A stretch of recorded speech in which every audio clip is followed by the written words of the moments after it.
శ్రోతలకు నమస్కారం. కథా సమీరానికి స్వాగతం.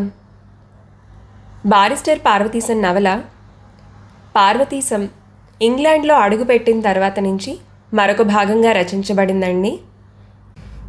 ఆ భాగం చదివి వినిపించిపోతున్నానండి. ఎలాగైతేనేమి ఇంగ్లాండ్లో అడుగు పెట్టానని చెప్పాను కదూ, మర్చిపోకుండా ఎలాగో జ్ఞాపకం పెట్టుకుని కుడికాలే పెట్టాను కూడాను.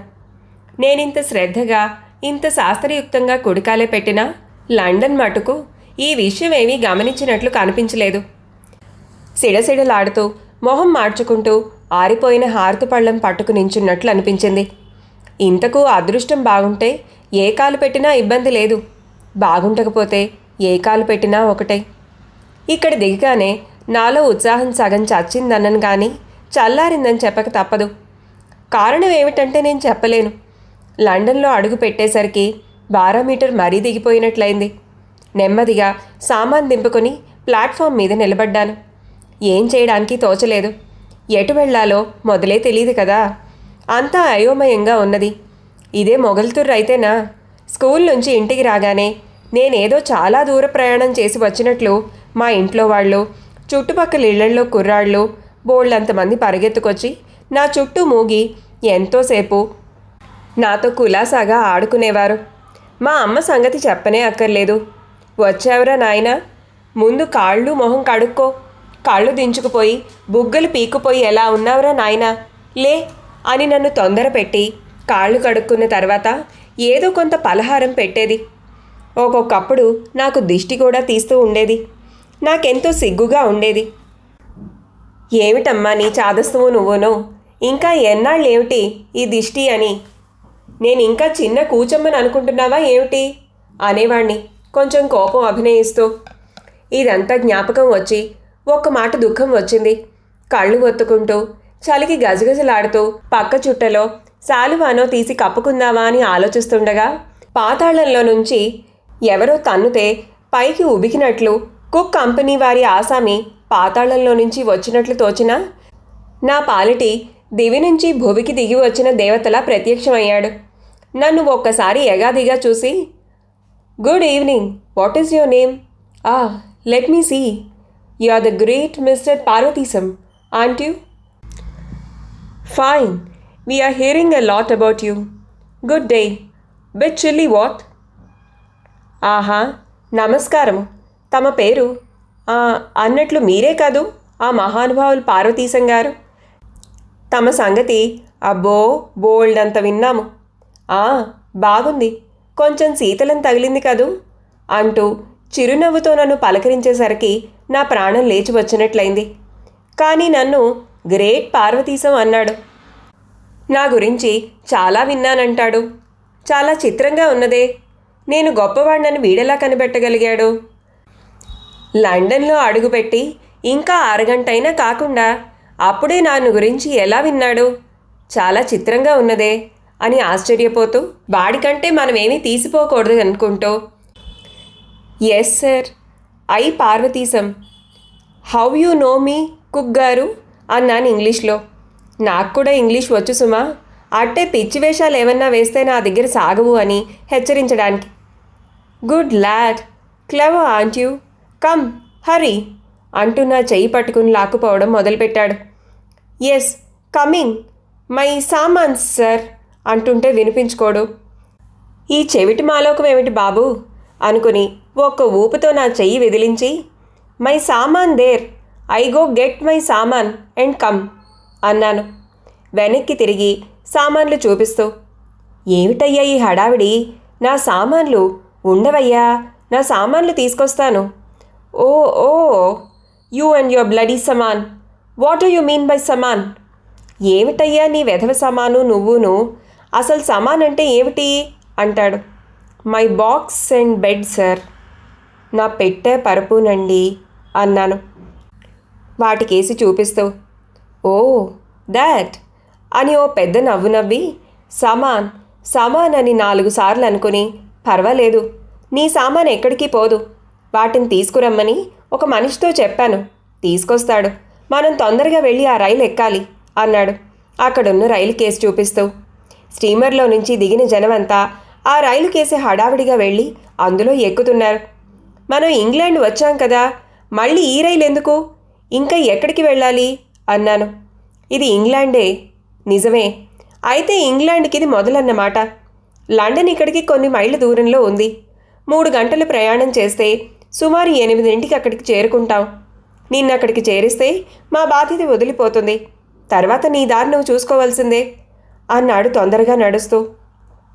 అంతసేపు నా చెయ్యి వదలలేదు పాపం. ఈ సంభాషణంతా ఆంగ్లంలోనే జరిగింది సుమండి. వాడికి తెలుగులో వచ్చిందనుకునేరు. చస్తే వాడికి తెలుగు రాదు. ఎన్ని వేల ఏళ్ళు తపస్సు చేసినా ఒక్క తెలుగు ముక్క వాడి చేత పలికించలేవు.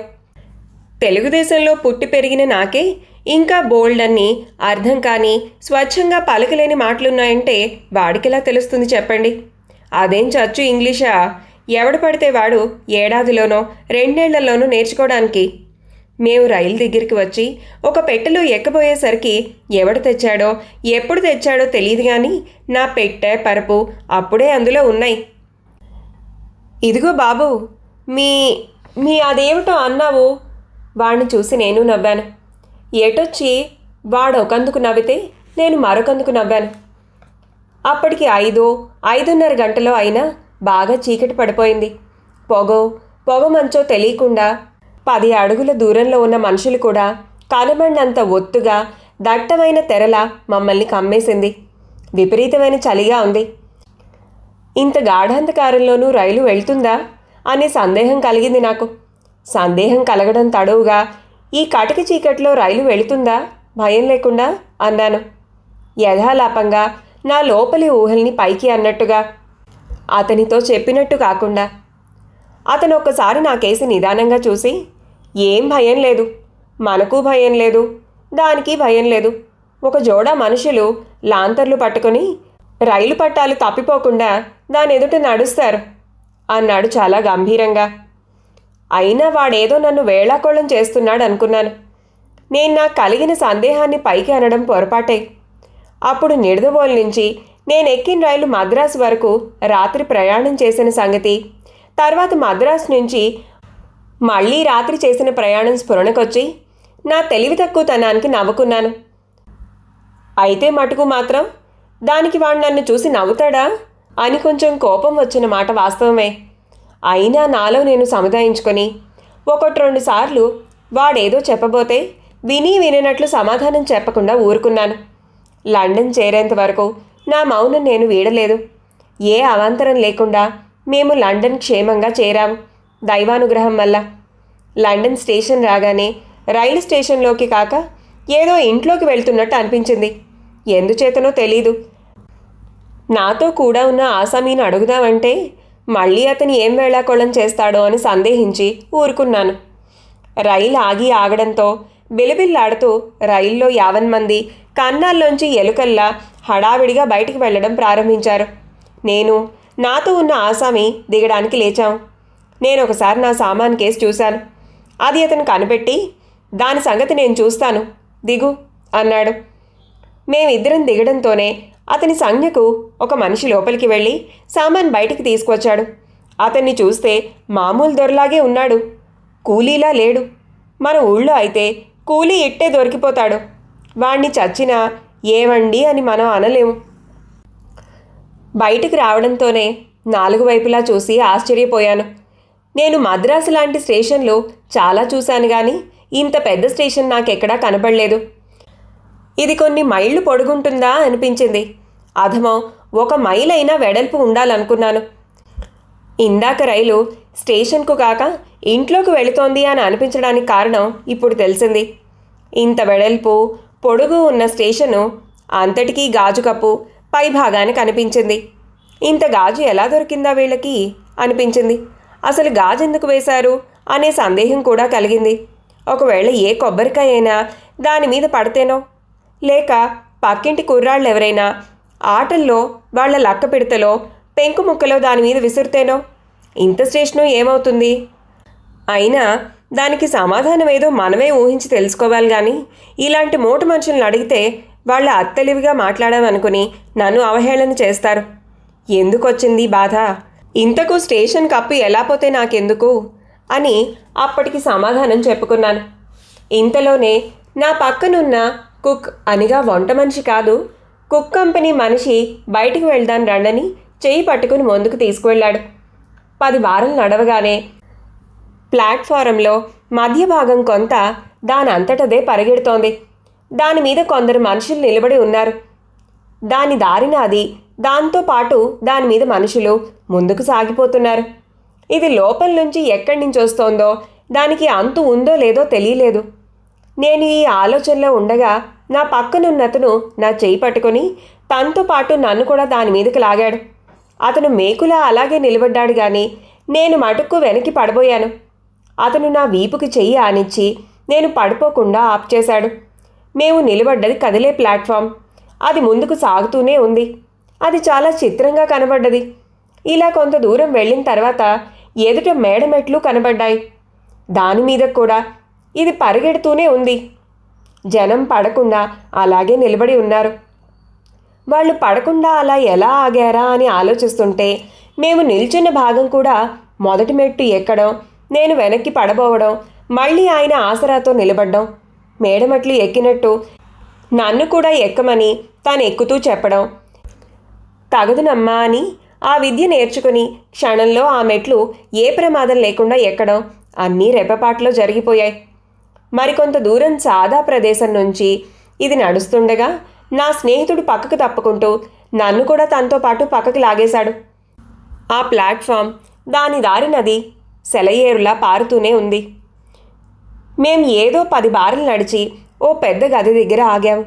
అతను తలుపు తీయగా లోపలికి ప్రవేశించాను. నా సామాను అప్పుడే అక్కడికి ఎలా చేరింది. అక్కడ 10 మంది బల్లలు ఎదుట కుర్చీల మీద కూర్చుని అక్కడికి వచ్చిన జనాభా సామాన్లు పెట్టెలోంచి తీయించి పరీక్ష చేసి ఓ చీటీ ఇచ్చి వెలుపలికి పంపిస్తున్నారు.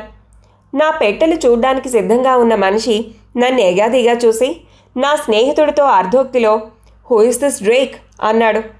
నా స్నేహితుడు ష్ అని నోరు మూయమన్నట్లు పెదవుల మీద వేలు పెట్టుకుని సంజ్ఞ చేశాడు. This young princess my friend from India came to study here. ఈ పిల్ల జమీందారు నా స్నేహితుడు, ఇండియా నుంచి వచ్చాడు ఇక్కడ చదువు కోసం అని సామాను త్వరగా చూడమని సంజ్ఞ చేశాడు. వాడు పెట్టె తీసి ఒక్కో వస్తువే మునివేళ్లతో ఎత్తి దూరంగా కింద పడేస్తున్నాడు. నాకు చాలా కోపం వచ్చింది. నేనేదో అనబోతున్నానని నా మిత్రుడు గ్రహించి నా చెయ్యి గట్టిగా అదిమాడు, ఏమీ మాట్లాడవద్దన్నట్లు. తర్వాత నా పరుపు చుట్ట విప్పాడు. అందులో నా నారింజ పండు రంగు శాలువా చూసి నిర్ఘాంతపోయి గుండెల మీద చెయ్యి వేసుకుని కళ్ళు మూసుకుని కుర్చీలో వెనక్కి జార్లు పడిపోయాడు. అదేమిటో వాడిలా పడిపోయాడు, కొంపతీసి మన కళ్ళెదుటే హరి అనడు కదా అని హడలిపోయాను. క్షణంలో తేరుకున్నట్టు కళ్ళు తెరిచి వాట్ ఈస్ దిస్ అన్నాడు. మై షాల్ అన్నాను. యో వాట్ అన్నాడు. మై శాలువా అన్నాను. వాడెంతో జాలిగా నా కేసు చూసి can't you speak English my lad, English మాట్లాడలేవా నాయనా అన్నాడు. నేను సమాధానం చెప్పబోతుంటే నా మిత్రుడు ఆయన ఇంగ్లీష్ మాట్లాడలేకపోవడం ఏంటి, చాలా చక్కగా మాట్లాడతాడు, రైల్లో దారి పొడుగుతా నాతో మాట్లాడుతూనే ఉన్నాడు, ఇది వాళ్ళ దేశంలో ఉపయోగించే రగ్గు అన్నాడు. అక్కడ ఉన్న ఆసామి ఓహో అలాగా, చాలా బాగుంది, పోనీ ఇది అమ్ముతాడేమో కనుక్కో అని అడగగా నా స్నేహితుడు ఇక చాలే ఊరుకో అన్నట్టు సంజ్ఞ చేశాడు. అది కాదయ్యా, ఈ పసివాడికి ఇది అమ్మే ఉద్దేశం ఉంటే గవర్నమెంట్ చేత కొనిపించి బ్రిటిష్ మ్యూజియంలో పెట్టిద్దామని కానీ నా కోసం కాదు, అతనికి లాభంగా ఉంటుంది, పోన్లే ఇంతకీ నాకెందుకు అని తక్కినవన్నీ కూడా చూడ్డం పూర్తి చేసి ముగించిపోతుంటే నా కచ్చికలు తాటాకులు ఉన్న పొట్లం వాడి కంటపడింది. అది విప్పి ఇదేవైనా తినేదా అన్నాడు. లేకపోతే మందా అడిగాడు. ఇదేం విషం కాదు కదా అన్నాడు. మా వాడు విరగబడి నవ్వుతున్నాడు. పైకి ఉబుకుతున్నా నా ఉద్రేకం తగ్గించుకుని అలాంటిదేం కాదు, ఈ చూర్ణం నా పండ్లు తోముకోవడానికి, ఈ ఆకులు నాలుగు గీసుకోవడానికి అని చెప్పాను. వాడికేమీ పూర్తిగా అర్థం కాలేదు. సరే నీ కర్మ అన్నట్టు గబగబా మాకు బయటికి వెళ్ళడానికి అనుమతి రాసిచ్చి లేచిపోయాడు. నేను చచ్చినట్టు అవన్నీ మడిచి లోపలి సర్దుకున్నాను. 15వ భాగం సమాప్తం. ఈ కథ మీకు నచ్చినట్లయితే లైక్ చేయండి, షేర్ చేయండి, సబ్స్క్రైబ్ చేయండి.